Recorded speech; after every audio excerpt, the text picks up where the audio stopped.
오늘 주신 요한복음 20장 19절에서 21절의 말씀을 통해서 평강의 주님이 늘 함께, 이런 제목으로 하나님 말씀 나누겠습니다. 세계 종교를 창시한 분들, 창시한 이들의 생일을 기념하는 탄생일이 있죠. 또 죽음을 기념하는 제삿날도 있어요. 그러나 다시 살아난 것을 기념한 것은 없습니다. 그죠? 아니, 죽었다 다시 살아난 것을 기념할 수도 없죠. 죽음을 이기시고 부활하신 분은 오직 예수님 뿐이잖아요. 오직 예수.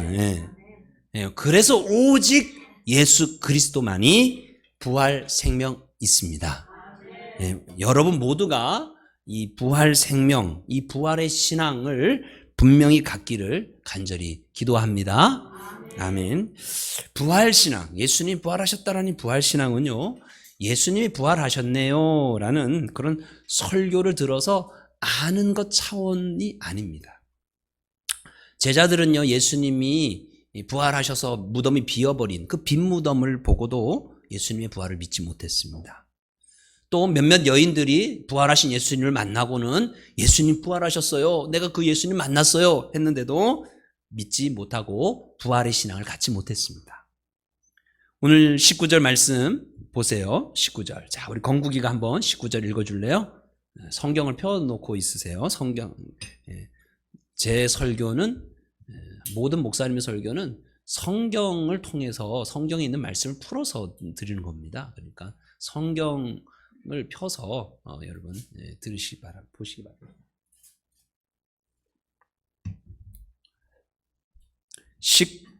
20장 19절. 자, 건국이가 읽어봐요. 시작.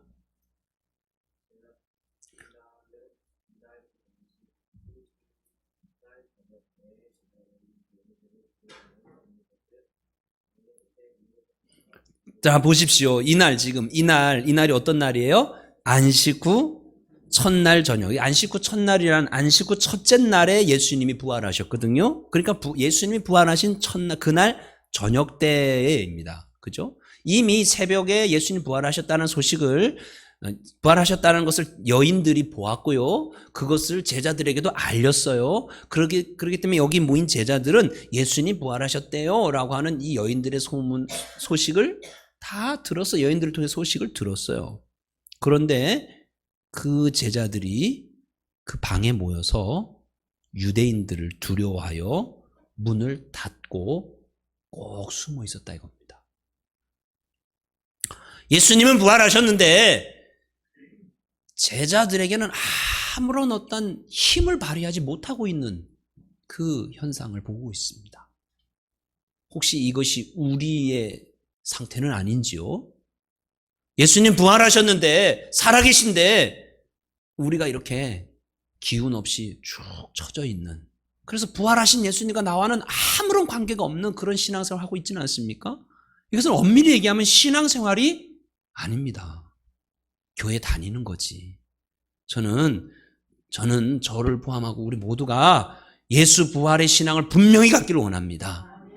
그래서 예수님이 부활하셨다는 사실이 여러분에게 힘이 되어지고 능력이 되어지고 위로가 되어지고 이까짓것 하고 세상을 이겨낼 수 있는 그런 힘이 될 수 있길 바랍니다. 그게 신앙의 힘이거든요. 네. 부활신앙을 분명히 가지면요, 삶의 두려움을 몰아냅니다. 부활신앙을 분명히 가지면요, 그 주님이 나와 함께 하신다는 믿음 때문에 어떤 어려움도 이겨낼 수 있게 됩니다. 부활신앙을 분명히 가지면요, 그 힘과 능력으로 놀라운 일을 하게 됩니다. 우리 팔봉중학교 다니는 학생들이 있는데 거기 체육관의 벽에 가면 하나님께서 그래요. 건국이가 봤어요. 나와 함께 하신다라는 그런 문구가 있어요.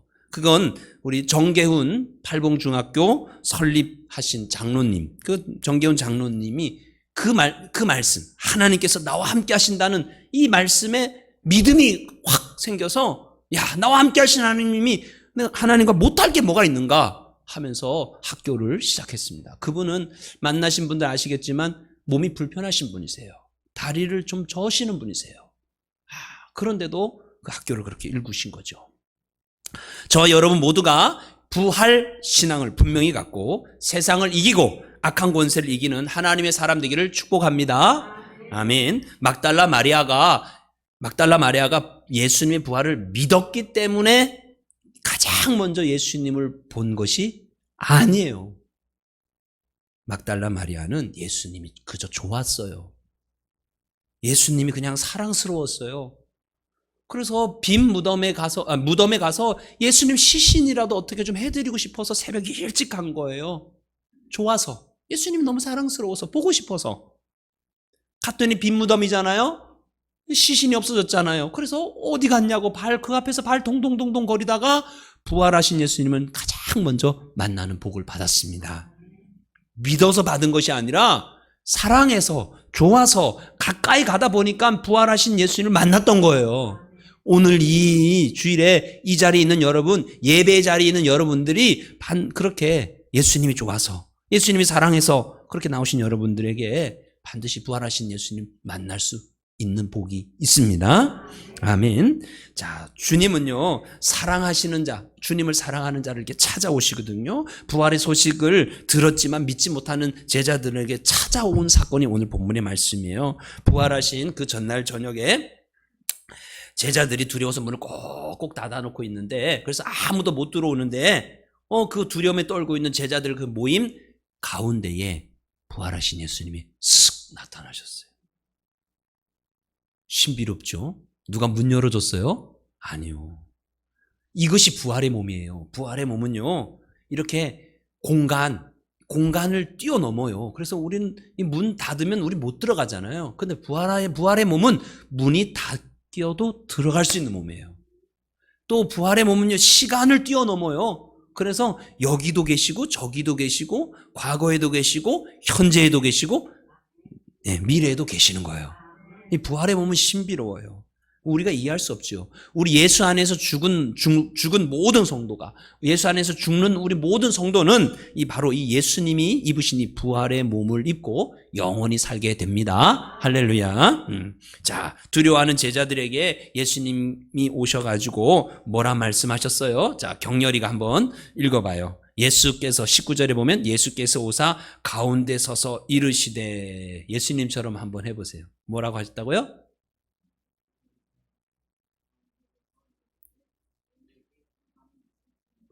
아멘. 예. 아멘 하시는 거 보니까 비슷하게 읽었나 봐요. 그죠? 예수님처럼.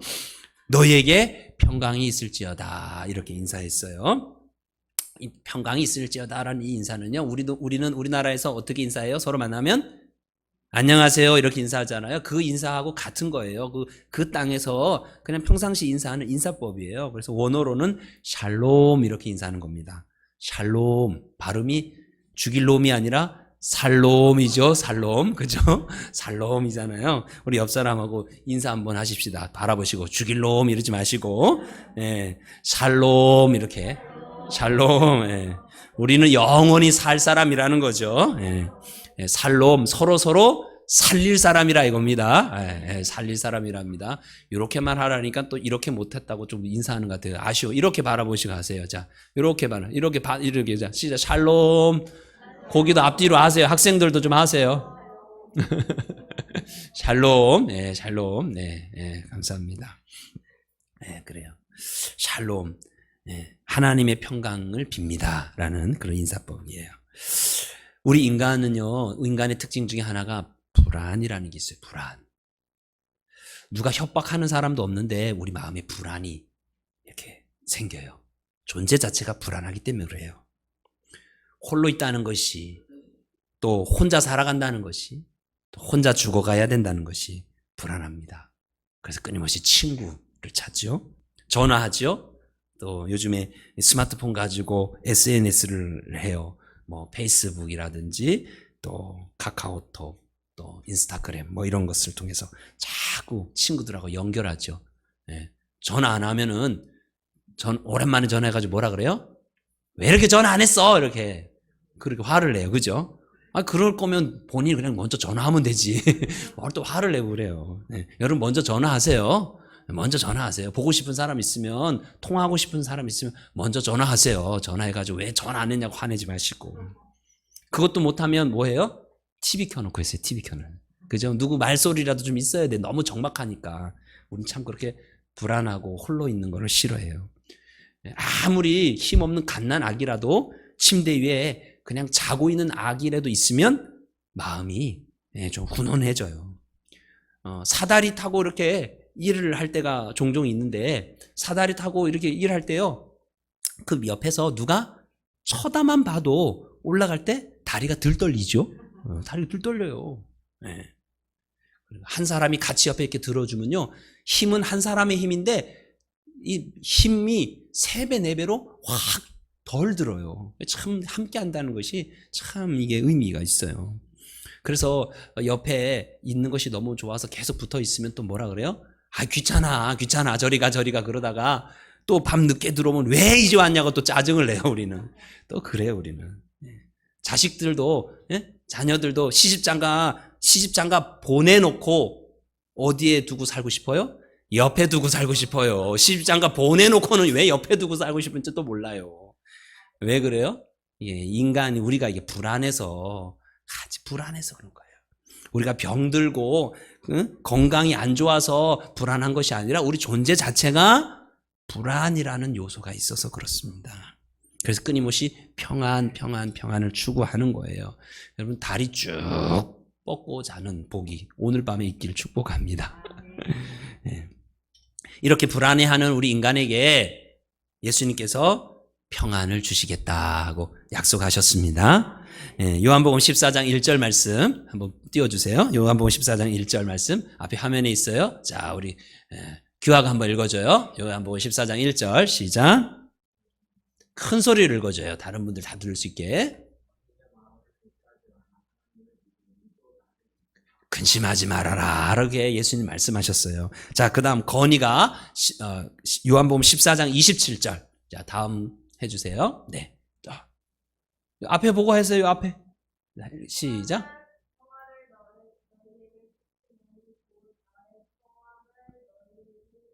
예, 평안을 너에게 끼친다. 곧 나의 평안을 너에게 준다 하고 예수님 그렇게 말씀하셨어요.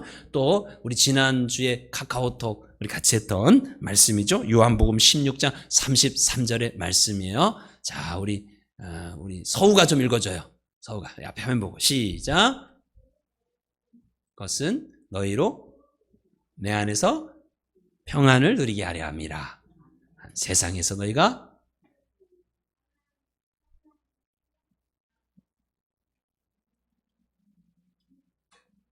아멘. 그래요. 예.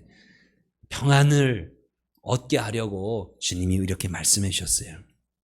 근데요, 이 금방 읽었던 이 3절 그리고 그 외에 많은 말씀들이 있는데 이 말씀들은요, 평안에 대한 약속이에요. 약속. 뭐라고요? 평안에 대한? 네, 이게 중요해요. 약속이에요. 주님께서 평안을 주시겠다고 약속하신 거예요. 그래서 위기에서 평강을 주시고, 절망에서 평강을 주시고, 죽음에서 평강을 주시겠다. 뭐 하셨어요? 약속하신 거예요. 약속하신 거예요.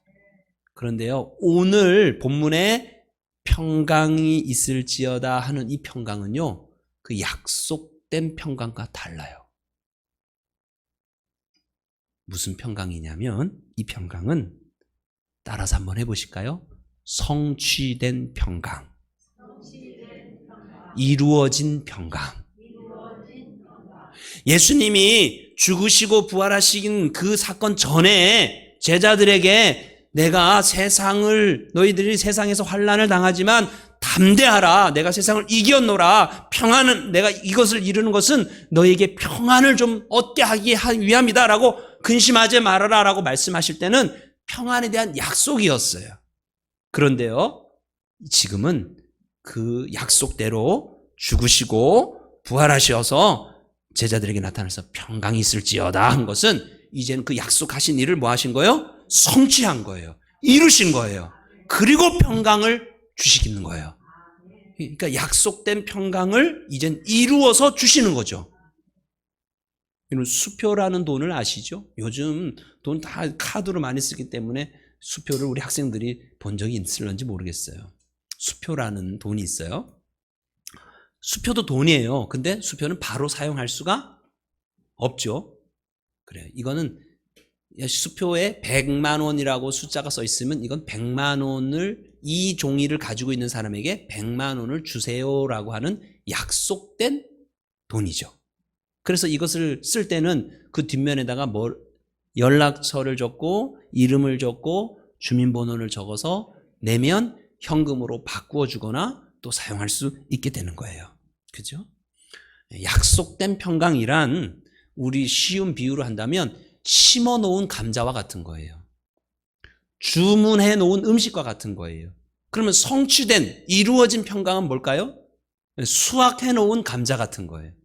또 이제 밥상 차려진 음식과 같은 거예요. 약속된 평강은요, 성경 지식, 성경 안에 있는 글자로 된 평강이라면 성취되고 이루어진 평강은 내 삶 가운데 체험되지는 평강인 거예요. 우리 늘 마음에 불안함이 있는데 여러분, 이 성경에 분명히 약속된 이 약속된 평강이 여러분 삶에 이루어지고 성취되어지는 그런 복이 있기를 축복합니다. 그래요. 그것을 이루기 위해서 부활하셔서 진짜 평강이 있을지어다라고 하시면서 주시는 거죠.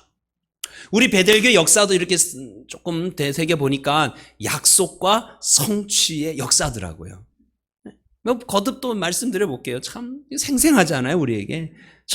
2010년 12월에 예수 부지를 약속하셨어요. 그리고 2012년 3월에 성취해 주셔서 예수 부지를 얻었죠. 또 2014년 3월에는 예배당 건축에 대한 약속을 주셨어요. 그리고 그해 8월 31일에 입당하여서 성취해 주셨죠. 또 2016년 봄에는요, 교육문화센터에 대해서 약속해 주셨어요. 그리고는 2017년 9월에 300평의 부지를, 또 2019년 5월에는 동행센터를 이루어 성취해 주셨어요. 우리 교회 역사도 약속과 성취의 연속적인 역사죠. 저는 그때 기억이 아직도 생생해요. 5월에 우리가 동행센터 개소식을 한다고 저기다 의자를 다 밑에 다 설치해 놓고는 이제 시작하려고 하는데 비가 부슬부슬부슬 내려가지고 이게 웬일인가 싶어가지고, 국회의원도 오고 시장도 오고 교육장도 오고 여러 그런 분들도 왔는데 그냥 하고 여기다 다 몰아다 놨잖아요. 예배당에 그죠? 예배당에 다 몰아다 놨잖아요. 그래가지고 그게 저희들은 우린 그렇게 해석했죠. 하나님께서 우리 베델교회에 부흥을 주시겠다는 약속이다. 이렇게 몰아서 주시겠다는 약속이다. 근데 그 약속이 진짜 이루어져 가는 것 같아요. 이루어져 가는 것 같아요. 우리 요 동네 분들이 요즘 그런다면서요. 주일날에 베델교회 마당에 차가 왜 그렇게 많아? 중고차 매매하나? 차 왜 이렇게 많아? 그러더라고요. 이렇게 많아. 하나님께서 약속하신 것들은 이루어 가십니다. 할렐루야. 그래요. 약속하시고 반드시 성취하시는 주님께서 평강을 약속하셨어요. 그리고는 우리에게 평강을 성취하여 이루어 주시고 계십니다. 우리 같이 찬양 한번 해볼까요? 앞에 화면 띄워주세요. 평안을 너에게 주노라. 세상이 줄 수 없는, 세상에 알 수도 없는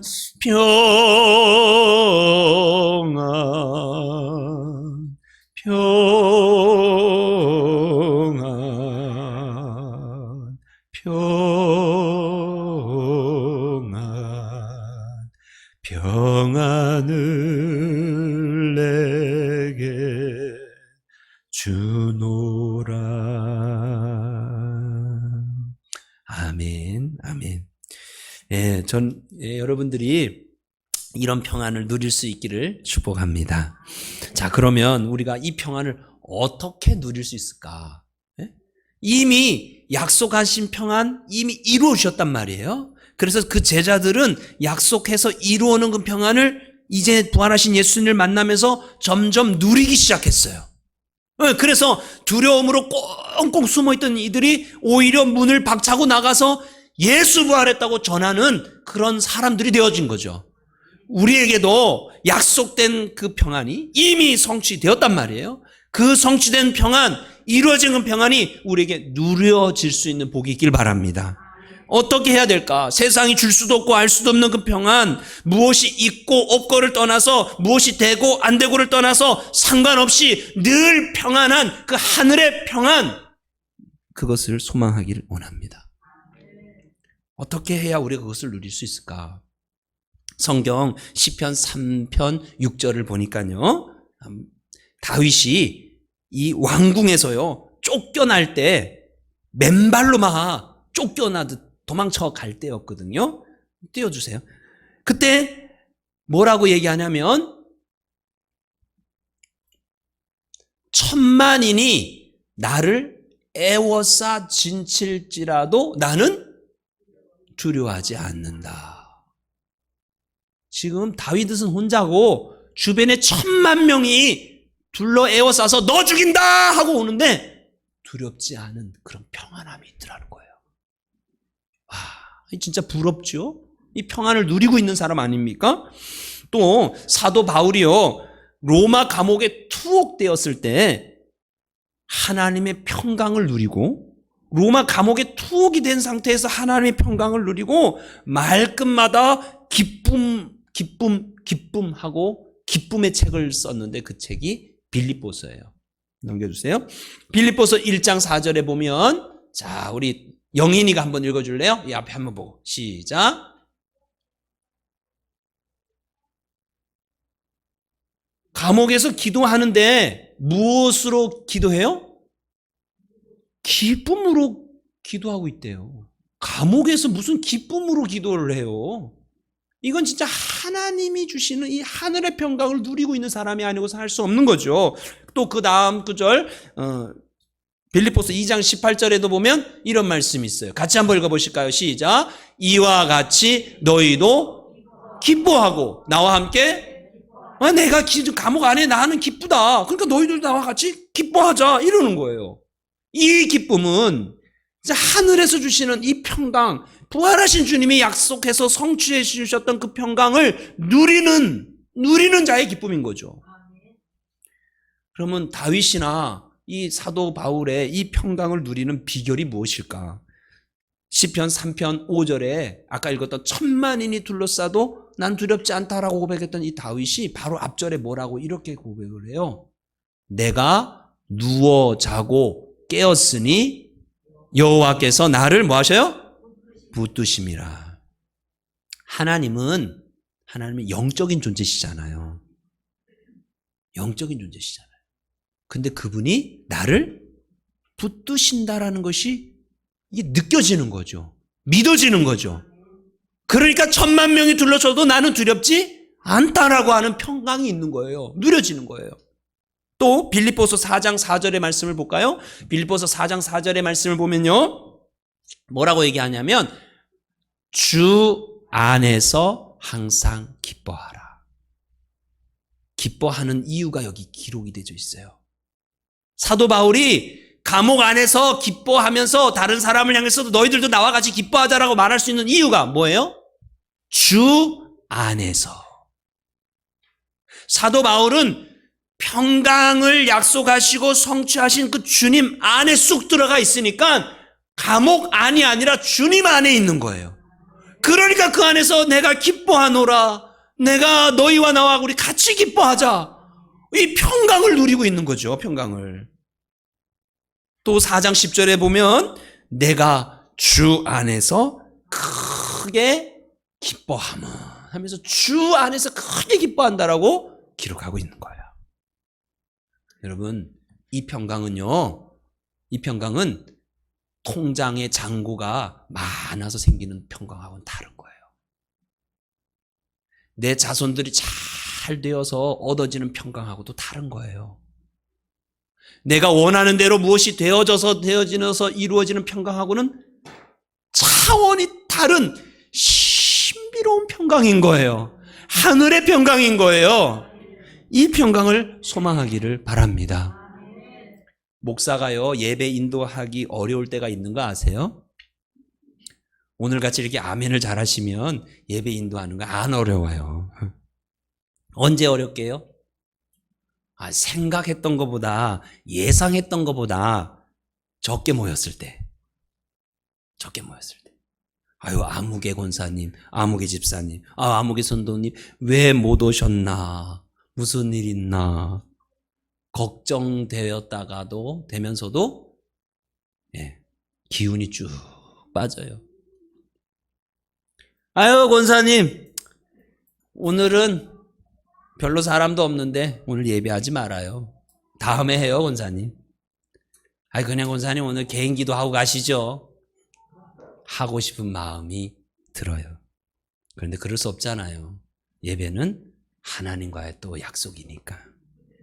그럴 때 저는요, 간절히 예수님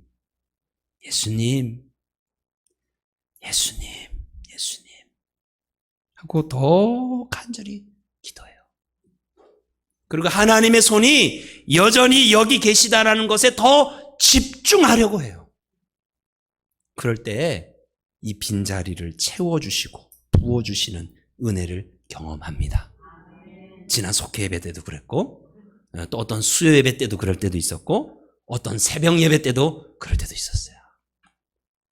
여러분, 요즘 335톡 하시잖아요. 이제 조금 지쳐가시는 분들이 있는 것 같아요. 다시 힘을 내셔서 말씀 선포하세요. 그냥 선포만 하지 마시고, 저도 해보니까 이 말씀을 좀 외우려고 하니까 더 깊이 마음에 새겨지더라고요. 그냥 3번만 빨리 읽는다, 5분 동안 그냥 읽는다, 거기에만 집중하지 마시고, 자꾸 반복해서 외우려고 해보시면 한 구절 한 구절이 마음에 이렇게 새겨지는 그런 일들이 있더라고요. 그거 왜 해요? 자꾸 내가 예수님 안에 들어가려고 하는 거예요. 염려와 걱정 안에 있던 나를 꺼내서 어디로? 예수님 안으로. 세상에 무거운 짐에 눌려있는 나를 꺼내서 어디로? 예수님 안으로. 보이지 않는 하나님의 손 내가 딱 붙잡아 보려고 335톡, 335톡 하면서 매일 기도하는 거예요. 예수님 부활하셨어요?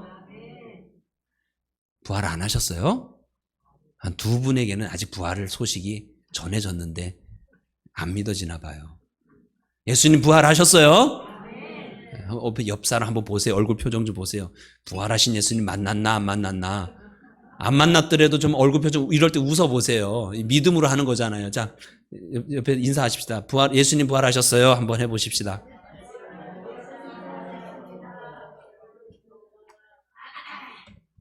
또 한 번 더 하십시다. 한 번 더 합시다. 딱 노려보시고 2분씩 빨리 짝을 지어서 2-3분씩 짝을 지어서 딱 노려보세요. 눈 크게 또 노려보시고 따라서 하세요. 빨리 노려보세요. 부부간에 빨리 노려보세요. 자, 따라하세요. 예수님이 시퍼렇게 살아계셔.